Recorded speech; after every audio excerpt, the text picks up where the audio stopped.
다들 안녕하세요. 프로토 91회차 토신 정보방 환급 인증합니다. 당첨금은 세후 금액인 거 알고 계시죠? 다들 아시겠지만 한 경기 취소되어 당첨금이 반토막 났지만 그래도 당첨 모두 축하드리며 오늘 경기도 분석 시작해보겠습니다. 금일 첫 번째 경기 전북 현대 대 대전 시티즌 분석 시작해 보겠습니다. 전북은 대전 원정에서 선제 2골을 허용하고도 문선민과 이영재 등 교체로 투입된 선수들의 골이 터지며 역전했었다. 그러나 인저리 타임 2골을 허용하며 역전패를 당했고 다시 승강 플레이오프로 가는 10위로 떨어졌다.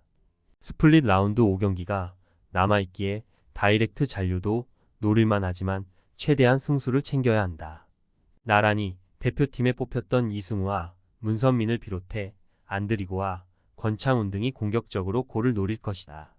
대전은 서울 원정 승리 이후 3경기에서 승점 1점 추가에 그치며 강등권에서 벗어나지 못했다. 최하위 인천보다 승점 3점이 앞서 있긴 하지만 이대로 가면 강등 가능성이 있다. 때문에 어려운 팀을 원정에서 상대하는 이번 일정에 무리한 운영을 하지 않을 것이다.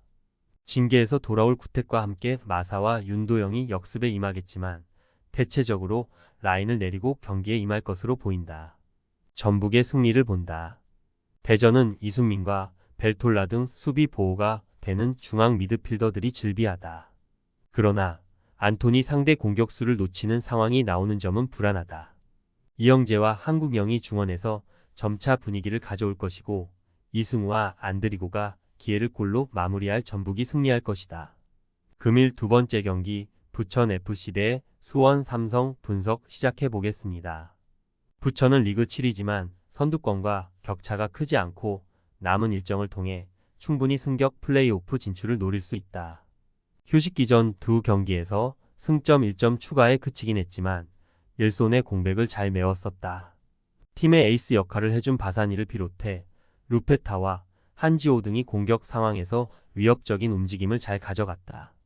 이 경기는 홈이기에 수비 위주 운영보다는 적극적으로 골을 노릴 것이다. 수원은 휴식기 전 마지막 경기에서 리그 선두인 안양을 잡고 한숨을 돌렸다. 강등 이후 다이렉트 승격에 도전한 이번 시즌 기대 이하의 성적으로 부진했는데 1위에 승점 6점 차로 다가가며 마지막 기회를 보고 있다. 안양전 결승골의 주인공인 피터를 비롯해 파울리뉴와 뮬리치 등이 원정이지만 공격적으로 경기에 임할 것이다. 수원의 승리를 본다. 부천은 일손의 공백에도 안정적인 수비로 성적을 내고 있다. 또 이 경기는 그들의 홈이기도 하다. 그러나 루페타가 다소 주춤하며 최근 마무리가 좋지 않다. 파울리뉴와 마일랏이 경기 내내 상대 측면을 돌파로 넘어설 것이고 뮬리치가 피지컬을 앞세운 침투를 할 수원이 승리할 것이다. 금일 세 번째 경기 김천 상무 대 울산현대 분석 시작해 보겠습니다. 김천은 정규리그 마지막 경기에서 울산에 패했다. 원정에서 모재현의 골이 나왔지만 원하는 결과를 내지 못하며 울산과의 승점 차이가 5점까지 벌어졌다. 그러나 아직 팀당 5경기가 남은 상황이기에 포기하지 않을 것이다. 이동경이 대표팀을 다녀온 것을 제외하면 나머지 선수들은 충분히 휴식했고 김대원과 이승원, 김승섭 등이 경기 내내 홈에서 활동량으로 상대를 몰아칠 것이다. 울산은 지난 맞대결 승리로 인해 리그 연속 우승을 향해 한 발 더 나아갔다. 아쳔 엘리트에서는 일본 팀에게 연패하는 등 자존심을 구겼지만 리그에서는 순항 중이다. 주민규와 이명재, 조현우가 대표팀을 다녀왔지만 이라크전 이후 충분히 쉬었기에 정상적으로 출전할 수 있고 아라비제와 야구 등 외인 공격수들의 컨디션도 크게 올라온 상태다. 울산의 승리를 본다. 리그 우승을 노리는 울산의 가장 큰 대항마인 김천이고 홈이기에 쉽게 물러서지 않을 것이다. 그러나 울산은 김영권과 이명재, 김기희와 황석호 등 베테랑 수비진이 안정적으로 라인을 구축하며 상대의 공세를 저지할 수 있다. 아라비제와 주민규, 야고가 역습으로 상대 수비를 공략할 울산이 승리할 것이다.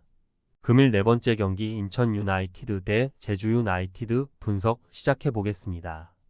인천은 지난 라운드에서 강원에 패하며 최하위를 벗어나지 못했다. 대구 원정을 승리하며 잔류권 순위를 노렸었는데 그 후 4경기에서 승점 1점 추가에 그쳤다. 요니치가 강원전에서 퇴장당한 것도 아쉬웠다. 그래도 아직 5경기가 남은 상황이고 잔류권과 승점 6점 차기에 포기할 이유가 없다. 무고사와 제르소, 김보섭, 스리톱도 건재하고 요니치의 공백은 김현수와 김동민 등이 메울 수 있다. 제주는 정규리그 마지막 경기에서 대전에 승리했다. 교체로 들어와 중요한 골을 기록한 김주공의 활약이 빛난 경기였다. 그로 인해 승강 플레이오프로 가는 순위와 승점 4점 차이를 벌리며 잔류를 향해 가고 있다. 하위 스플릿으로 추락했기에 다소 아쉽긴 하지만 그래도 잔류도 나쁘지 않은 성적이다. 인천의 승리를 본다. 제주는 광주 원정을 잡긴 했지만 이번 시즌 원정 성적은 기복이 있다. 김건웅의 중원 존재감이 있지만 임채민이 베테랑답지 않게 위험한 파울을 자주 하며 위기를 자초했다. 무고사가 문전 침투로 상대에게 부담을 줄 것이고 이명주와 은포쿠가 중원에서 우위를 점할 인천이 승리할 것이다. 금일 5번째 경기 전남 드래곤 대 안산 그리너스 분석 시작해 보겠습니다. 전남은 리그 5위지만 2위인 아산과 승점 차가 2점에 불과하다. 또 아산보다 한 경기를 덜 소화한 상태기에 선두권 도약의 기회도 충분하다.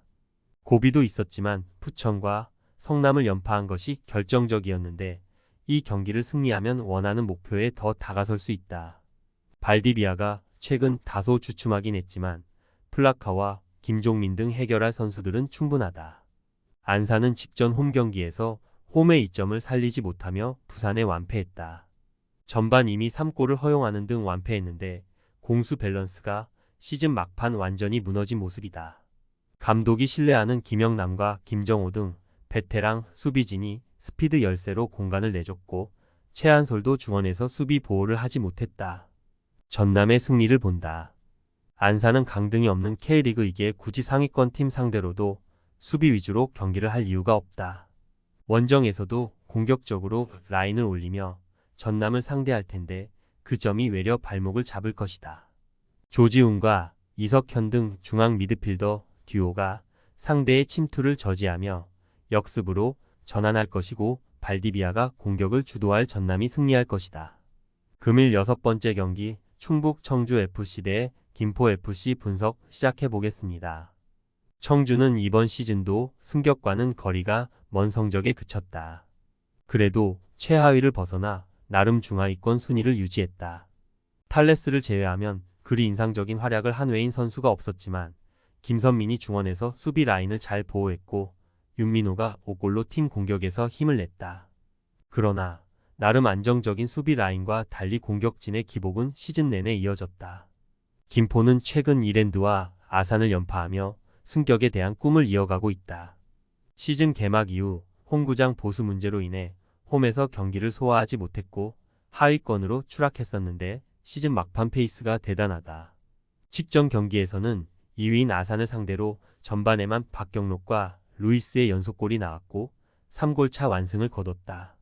14골을 기록 중인 루이스가 확실한 마무리를 하는 데다 브루노와 장윤호의 중원 지원도 안정적이다. 김포의 승리를 본다. 홈이긴 하지만 시즌 막판 별다른 동기부여가 없는 청주와 달리 김포는 승리가 간절하고 최근 경기력도 좋다. 루이스와 플라나가 공격을 주도하며 상대 수비를 공략할 것이고 중원의 우위도 살릴 김포가 승리할 것이다. 토신 최종 조합은 영상 아래 고정 댓글로 말 걸어주시면 토신 정보방에서 무료로 공유해드립니다. 제발 손해보면서 토토하지 말고 다같이 웃으면서 즐겁게 베팅합시다. 함께 하실 분들은 부담 갖지 마시고 편하게 말 걸어주세요.